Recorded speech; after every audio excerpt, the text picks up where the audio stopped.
Anane-Appiah. She's a financial planner. You know, it's a financial week on the I Am Drive, and it's great to have a financial planner joining us on the I Am Drive this morning, and she's with Axis Pension Trust. Mimi, good morning. Good morning. You look Jennifer. lovely this You look morning. lovely Thank too. you very much. So get closer to the microphone for me, and it's great to have you join us on the I Am Drive on this series that we have. And let's talk about retirement. When we say retirement, what do we mean, and what is actually retirement planning? Okay. Yeah. It's a Remember, you can join us on Facebook. We are live on Facebook. Yeah. okay. Yeah. So when we talk about retirement, we basically mean a time where you cease working for money. It doesn't mean you stop doing anything at all, but you cease working with the main purpose of making money. Okay. And you pursue other lives unfinished goals. So retirement could be due to mandatory retirement policies.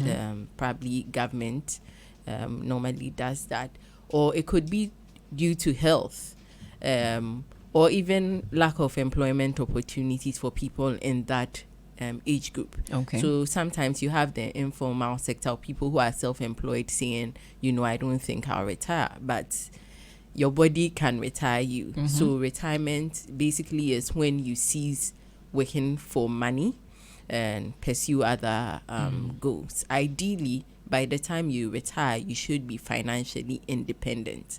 I like that line. Ideally, by the time you retire, you should be financially independent. So I'm sure we're going to get into the planning there. But as you're talking about retirement, I mean, at what age ideally should one be thinking of this and preparing for it? Okay. So as soon as you get your first job, you should be thinking right from my about first job. Yes, from your first job, because if you know anything about investments, the longer period you have, the better the outcome of your returns, or how you can even be able to achieve your retirement goal. I wouldn't even just limit it to investments. Even with SNIT pensions, the longer you contribute for, the more likely you are to have, a better retirement income. Okay. So starting as soon as you earn your first income is very important. Okay, starting right from your first income. And so when let's start from someone who's just started their first job, is hearing you today, and you're saying right from the first job, your first income, you should start thinking of retirement. How do we start that planning as we're thinking about it? So when we get to that point, it's there's no stress. Okay, so first of all, let me talk about what retirement planning Exactly. is. Okay, so retirement planning is basically estimating or projecting your retirement income goals and determining a course of action, whether through savings and investments and any other actions you need to take to be able to achieve those goals. Okay, so as a young person, you would need to start with what kind of retirement would I want to have? And you can look at your desired lifestyle and, how you would want to maintain that throughout your life, including when you go on retirement. Okay. So looking at that, taking into consideration inflation, we are able to project that, okay, by the time you retire, to maintain this lifestyle, you may need, let's say, 10,000 Ghana cedis. Okay. So the question is, how do I generate 10,000 Ghana cedis a month from the time I retire to the time I die? The equivalent of 10,000 Ghana cedis a month from the time I retire to the time I leave this earth. And so, how do you generate that from that time? Yes, you from retire that till the time you die. So that is retirement planning. So what assets? How are you going to get that 10,000 a month? What assets are going to generate that income for you? So once you start thinking about that, then we look at the various opportunities available. So we have, fortunately, the law has provided some avenues for you as a worker to contribute towards your retirement. Okay. Once you work, especially in the formal sector, your employer is supposed to remit 18.5% towards your retirement, 13.5% going to SNIT, and 5% going to your tier 2. Okay. And that is mandatory. But that is not the only avenue. We also have the tier 3, which the law allows you to contribute up to 16.5% of your basic salary to the tier 3. So it could be a provident fund or it could be a personal pension scheme. Okay. But beyond the tax incentives that have been provided, if based on your retirement goals, you need to do something extra than the 35% that I just mentioned, you can also do some post-tax contributions, either in a personal pension account or any other investment vehicles that are suitable for planning towards retirement. Okay, and I don't know whether you say those types of retirement, if anything like that you want to talk to us about. The types of schemes. The schemes, yes, that would be what you've just mentioned, yes, right? Yes. So all right. Yes. So we have the SNIT scheme, the tier 1. Okay. So that would normally provide you with monthly pensions when you go on retirement. Initially, they were given both monthly and lump sum, but the law changed and was replaced with the 3-tiered pension scheme. Then we have the tier 2 that provides you with a lump sum. Okay. But unlike the SNIT scheme, that's managed by SNIT, of course, the tier 2 is managed by private trustees, and you have more than 20 of them which you can choose from. That you can choose from. Okay. Then we have the tier 3, which is voluntary, and the law is saying that we want you to save towards your retirement, because a lot of us struggle to do that. So as an incentive, you can do 16.5% of your basic salary in any tier 3 of your choice. So it could be a provident fund, it could be a personal pension scheme, it could be both. You can contribute up to 16.5% of your basic salary pre-tax. So that becomes another avenue. Now that gives you another lump sum.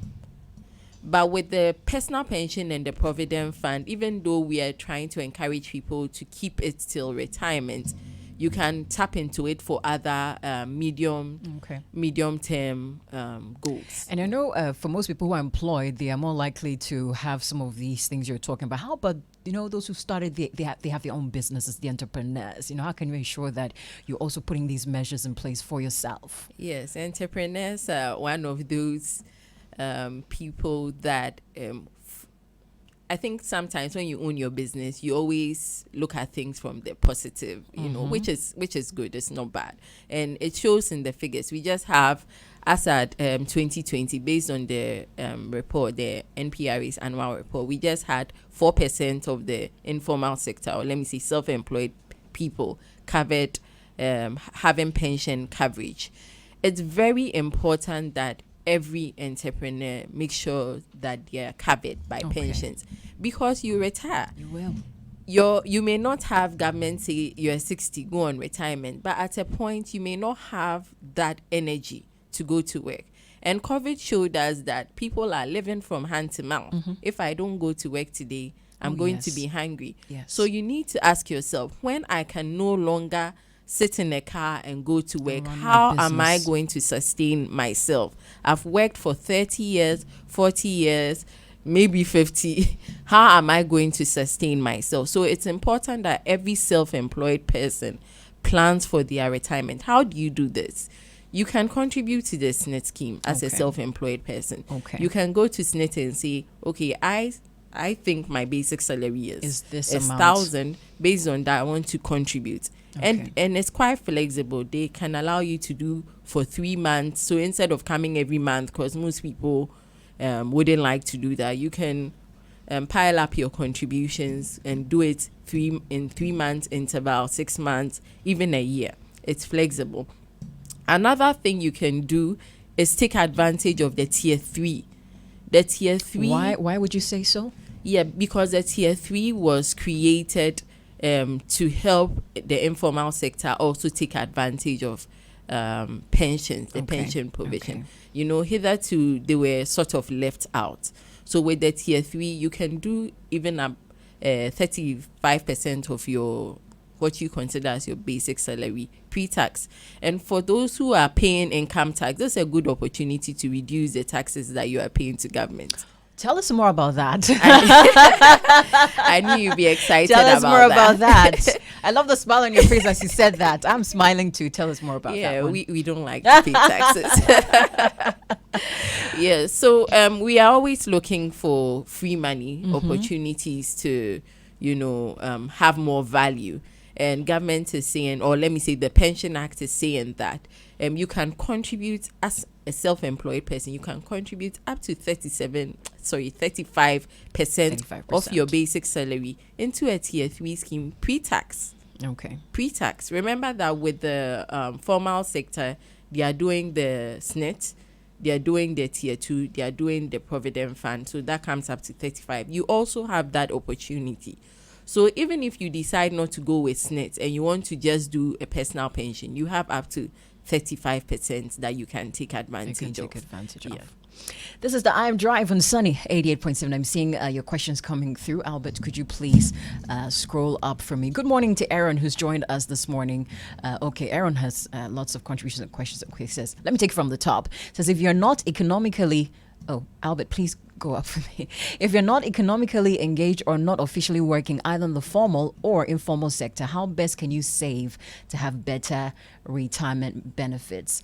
And another question is retirement planning. What are the best medium or channels you must adopt to have a retirement planning? Because you can plan today, but the next moment something may crop up and it may distort your retirement planning process. Albert, please go down. Let me just capture it all and you can speak on that. And Aaron again says, what are the best retirement schemes that is advisable for everyone, not necessarily you haven't been either in the formal or informal sector, not even an entrepreneur? Okay. I think you can just touch on. You can touch on. I hope I remember all of it. Sure. Touch on what you can. Okay. So, sorry, you have to take it from the top. Okay, Albert, let me take this one.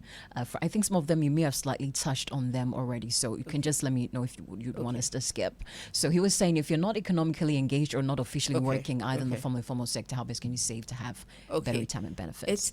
Income is one of the most important. It's like the blood, of personal finance management. If you don't have anything coming in, what are you managing? And so I would say that look at opportunities around you. How can you generate some income? It's very important that you look at ways to generate some income.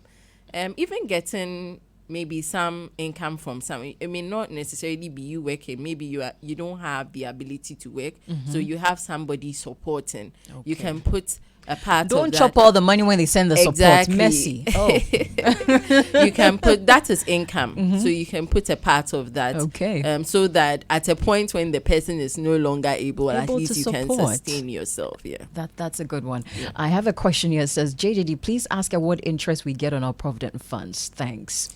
Interest you get on provident fund it differs. It depends on the scheme that you are on. But I just want to assure you that with provident funds, with the tier 2, with the tier 3, there's an investment guideline that determines how your funds are invested. Right. So I can't get up and say, oh, I have a farm here. I think it will make money for those on the scheme, so I want to invest in it. No, there's an investment guideline, because remember that retirement or pension funds are people's last resort. Try and imagine, people's pension, the SNIT coming to say there's no, pension for you, or try and imagine how, terrible it's going to be. So the law has arranged it in such a way that there's some security, and that's why we even have different players when it comes to the tier 2 and tier 3. Unlike SNIT, we don't have just one company managing. We have the pension fund trustees, and they are normally the owners of the scheme and do the administration, where we have the pension fund managers. They make investment decisions on behalf of the scheme. We have pension fund custodians. They are normally universal banks. They keep the assets of the scheme in custody. So you don't come to Access and see a cashier collecting money. No, it goes directly to the bank. So all these things have been done to ensure security of your funds. Okay. Yes. And I later on, I'd want us to talk about, sometimes when people feel, okay, I'm at my wits end, I want to cash in on my fund. I would want us to talk about that. Yeah, I think there was a very important question about, planning for retirement and things coming up. One thing I've observed working in the industry for a while, it is not too wise to plan for your retirement and not plan for your finances as a whole. Please take that line, and Priscilla, let's note that. We need to put that on a code and share. Yeah. Please take that line again. It's not too wise to plan for your retirement without planning for your finances as a whole. So sometimes you can have somebody very excited about retirement planning, sees a bright future themselves in Dubai, maybe Dubai, you know, starts their journey. A year later, my tire just burst. I don't have any emergency fund anywhere, nothing. All I have is my retirement fund. What is going to happen? That dream to Mauritius is not going to happen. You just mentioned exactly. So it's very important that you look at your financial planning holistically, of which retirement planning must feature. Okay. When I say look at your financial planning holistically, I'm talking about looking at your major expenses that are coming up. How are you going to be able to fund them?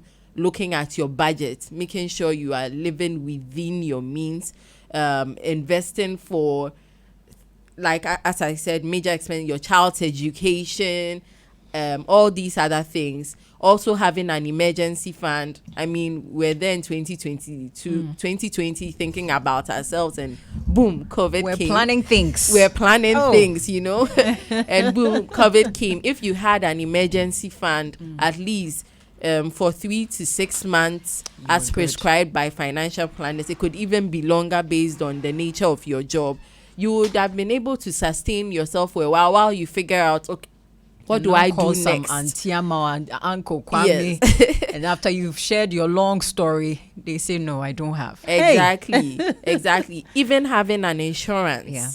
That's how come a lot of us will come into a retirement fund. Somebody has died, and that is now the source of, to fund the funeral. So all these things need to be in place. Okay. That's why starting early is important, so that you can put a little money towards your retirement, but be able to pay attention to the other, aspects of financial planning. Okay, so for anyone who's probably on their first job or first income, I'm sure they're excited to hear this, because possibly for some of them they're going to take the needed steps, but which is good. But I'm thinking for someone who says, you know what, I should have done this many years ago, I didn't. I've chanced on this interview. Now, for this person who's earning their new income, and for this other person who's thinking, is it too late for me? But maybe I want to still give this a try. Can you run us through a step-by-step process on how we can put this whole plan together and achieve our goals? Okay. So I just want to say it's never too late to plan. It's never too late. That's encouraging to hear. Anything. It just means that as you draw closer to retirement, you need to put in more effort. Okay. You will need to put in more effort, but it's never too late to plan. Okay, so where do we start from? As I mentioned, it's important to have a retirement income goal. Retirement income goal. Have a retirement income goal. And let me say that apart from, I want to spend 10,000 a month, you may want to pay for a part of your child's wedding. You may want to buy a car in year 5 of your retirement. You may want to, all those things should be featured. Okay. In your retirement planning. So they should be featured in the goal setting. Once you have that, then we need to look at your current retirement arrangements. Do you have SNET? When was the last time you even checked your statement? Or you're one of those who you check the month before you go on retirement, probably have a shock of your life, because a hard shock, because your employer may not have paid, or there may have been some issues. Because those things sort of crop up at some time, and then becomes an issue. Employer pays. Resumed. Yes, sometimes your employer pays, but there may be issues with reconciliation. You need to be checking your SNET statement as regularly as you can. Okay. Look at your Tier 2 statement. What's the balance? Look at your Tier 3 statement. What's the balance? If I should continue the way I am with the current plan I currently have, would I be able to see this retirement goal? Okay. And this may be a bit difficult for an individual to do. We, with Access, we have a self-help calculator or planner on our website, so you can use that. But if you're struggling, you don't want to get involved in all this, you can call a a financial planner or a pensions help advisor. is available. Why not get help? Yes, to take you through the process. I remember last year, someone who was 50 came to me. I mean, it was quite a situation, but by the end of the session, we knew that, okay, this is what we need to work towards. Okay. This is what we need to work towards. So now you know what you need to work towards. How do you get there? Yes. What are the things you need to do? It may mean having to sacrifice something. How important is this comfortable retirement to you? It may mean having to sacrifice something. Maybe you like chilling, a bit on Fridays. Can you reduce that a bit? Just a bit. Just a little bit. Just a little bit. Maybe you have a lot of bags that cost an arm and a leg. This is the opportunity to sell some of them and channel it towards your retirement. Once we know where you are, we know what to do. So that's why you also look at your budgets. We'll look at your cash flow, your income, and then your expenses. What are the things that expenses that we can reduce to be able to get you to channel more towards your retirement? Is there even a way you can increase your income? Some of us are good at all sorts of things, but we are not using it. So is there a way we can increase our income? Let's look at our net worth. Net worth is basically what you own minus what you owe. So if what you own minus what you owe. So if we are selling you today, I know the blood of Jesus has, but financially, if we are selling you today, when we sell you or everything you own, okay, and we pay those you owe, what is left? Okay, so that is your net worth. That will be your net worth, and this can also be a pool that we tap into to generate income when you go on retirement. For example, you have a house, we can rent the house to generate income for you. Once you are not owing anybody, that income becomes yours. So we look at all these things to be able to determine a course of action for you. But it doesn't end there. Now you've decided that, okay, I need to put 1,000, 500, 100 cedis down towards my retirement. You've started a personal pension plan or any investment towards your retirement. You don't end there. You need to be monitoring. You need to be going back to that pension planner every year to determine, okay, am I getting close to this? Is there a need for me to make a change? Okay. So it starts again. Because sometimes life hits you and things change. Exactly. Right? Okay. It can hit you in a good way and it can hit you in a bad way. But whichever, financial planning is not static. As your situation changes, you can review it. This is the I Am Drive on Sunny 88.7. We're talking about effective retirement planning, what we need to know. And I think I could listen to Mimi go on and on for about an hour, but we have just about a few minutes to check out. If you're watching us, thank you for joining us on Facebook. You can also send in your questions via WhatsApp or Telegram. You can also drop below the Facebook live feed. And for WhatsApp is 0540-130-684. 0540-130-684. And Aaron says, retirement income goal. How best can you have realistic, achievable, and time-bound retirement income goal? I think probably have touched on that a bit. So you can start from maybe your current lifestyle. Okay. When you go on retirement, I don't think you need to reduce your lifestyle, as most retirees do. Of course, you haven't planned, life happens, you need to reduce your current lifestyle. So probably you used to sit in aircon, now you have to borrow a book and we don't want that. So you can start with your current lifestyle. Okay. But you can also look at your desired lifestyle. But at least you shouldn't go below. We shouldn't say that, oh, have you seen Osimesi? He used to live so well, when he was working, and now you can't even tell he was working in a bank. That shouldn't be your story. Sure. Yes, it shouldn't be the typical retirement story we hear in Ghana. Yes, so you can start with your current lifestyle, and once you are able to do that, you can also look at something nicer and more desired. But let me say that your first thing should be to cover your essentials. Cover your essentials. Yes. The second thing is to ensure your retirement lifestyle, as I just said.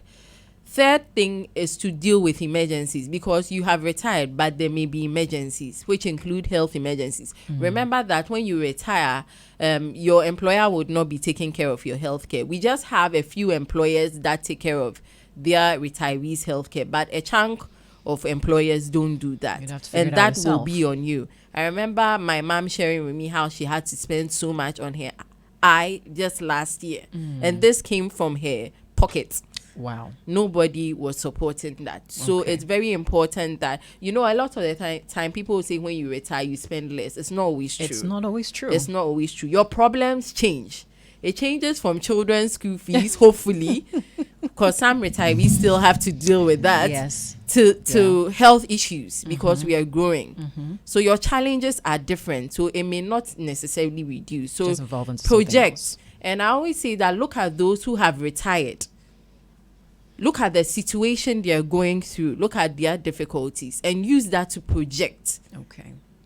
So even if it's difficult for you to imagine, just go to your mom, your dad, ask questions. Let it give you an idea of what you need to be looking at when you're planning towards your retirement. All right. So Mimi is a financial planner with Axis Pensions Trust. A very educative time here with her this morning. And this one says, currently listening to your program, the woman talking about pensions. So that's definitely Mimi. I'll let you share your final words with us this morning. Our time is up. And please also, I'm sure a few people would want to reach out to you and see how they can better plan this whole retirement discussion we're having this morning. So kindly share your final words and then how we can reach you. I would encourage all of us, no matter how old you are, whether young, 40, 50, to start planning towards your retirement. And as I said, start by determining where you want to go to. Let's look at where you are at the moment. Please check your statements. Your SNIT state these days is so easy. Call SNIT, let them hook you up. You can check on your laptop. Check your tier. Some people don't even know who their trustee is. You may have worked with 5 companies. Your contributions are all over the place. This is a good time to consolidate them. Check your tier 2 statement. If you have a tier 3, thank God, check it. And please, as much as possible, I know this is difficult, but with the tier 3, you can withdraw. Withdrawal before 10 years attracts taxes of 15%. That's a huge one. So as much as possible, if you really want the Provident Fund to make a difference, because it can, make sure you don't withdraw from the Provident Fund or the personal pension.